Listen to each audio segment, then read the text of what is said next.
Mælendaskrá hefur þá verið lokað en næstur á mælendaskrá Þorvaldur Gylfason. Gjörðu svo vel.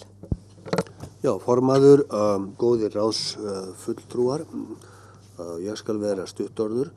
Ég leyfi mér að lýsa efasemdum að það sé ráðlegt að heimila þriðjungi þingmanna að knýja fram þjóðaratkvæðagreiðslu.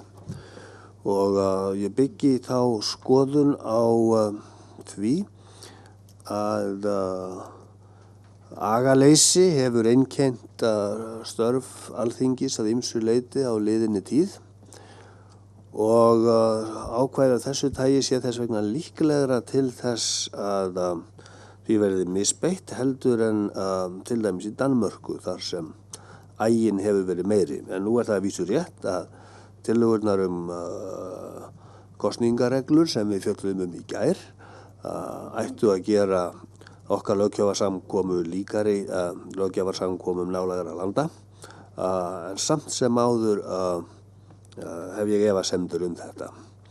Í annan stað hef ég einnig efasemdir þennan 15% þröskuld.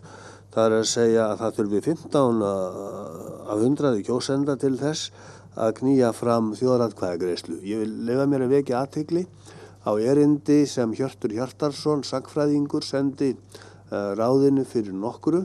Hann segir: í fjölþjóðlegu yfirlitsriti lýðræðismál, Direct Democracy, segir að í löndum þar sem gerðar séu kröfur undirskriftir fleiri en 15% kjósenda séu þjóðaratkvæðagreiðslur nánast óþekktar, orðin tóm.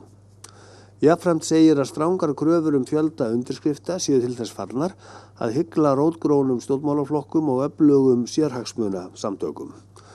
Og þess vegna brýnir Hjörtur stjórnlagaráð til þess að gera hóflegri og lýðræðislegri kröfu fjölda undirskrifta kjósenda en þessa 15% kröfu sem ættuð úr skýrslu stjórnlaganefndar.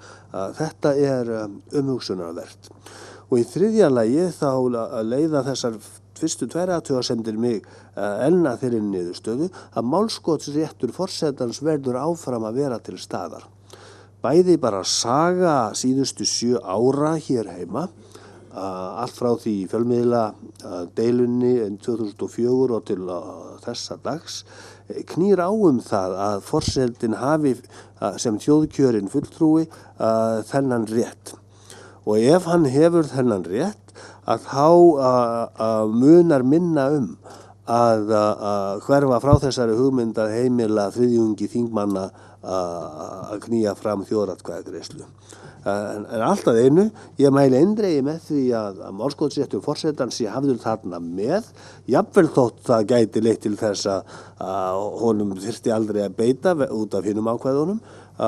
En einnig, ef hann inni, að þá verður rýmra endurskoðun á hinum ákvæðunum tveimur sem að ég hef lýst efasemdum. Takk fyrir.